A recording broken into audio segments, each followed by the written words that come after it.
সন্তানের আত্মবিশ্বাস বাড়াতে চান? সন্তানকে শিখতে সাহায্য করুন বিশেষজ্ঞের পরামর্শ। জীবনে আত্মবিশ্বাস তুঙ্গে না থাকলে কোনো কাজেই সাফল্য মিলবে না। নিজেকে প্রশ্ন করতে করতেই জীবন কাটিয়ে ফেলতে হবে। আর সেই ফাঁকে অন্য কোনো কম গুণী মানুষ শুধুমাত্র কনফিডেন্সের উপর ভর করে জিতে নেবে প্রতিযোগিতা। তিনি জীবনের পথে তরতরিয়ে এগিয়ে যাবেন। তাই নিজের সন্তানের ভালো চাইলে তাকে ছোটবেলা থেকেই আত্মবিশ্বাসী করে তুলতে হবে বলে জানালেন কলকাতার বিশিষ্ট মনোরোগ বিশেষজ্ঞ চিকিৎসক দেবাঞ্জন পান। ভাবছেন নিশ্চয়ই এই কাজে সাফল্য মিলবে ঠিক কীভাবে? টিপস মেনে চলার। তাহলেই আত্মবিশ্বাসে পরিপূর্ণ হয়ে উঠবে সন্তান। শিখতে সাহায্য করুন। বাচ্চাদের শেখার ক্ষমতা খুব বেশি। তাই তাকে ছোট থেকেই নিত্যনতুন জিনিস শিখতে দিন।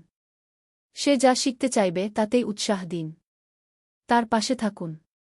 এমনকি সে যদি আপনাকেই একাধিক বিষয়ে নানা প্রশ্ন করেন তারও উত্তর দিন। ব্যাস, এভাবেই সন্তানের আত্মবিশ্বাস বাড়বে। সে বুঝবে যে সবসময় আপনি তার পাশে আছেন। তাই সে কোনো কিছুতেই নিজেকে ছোট ভাববে না, বরং সব কাজে এগিয়ে যাবে।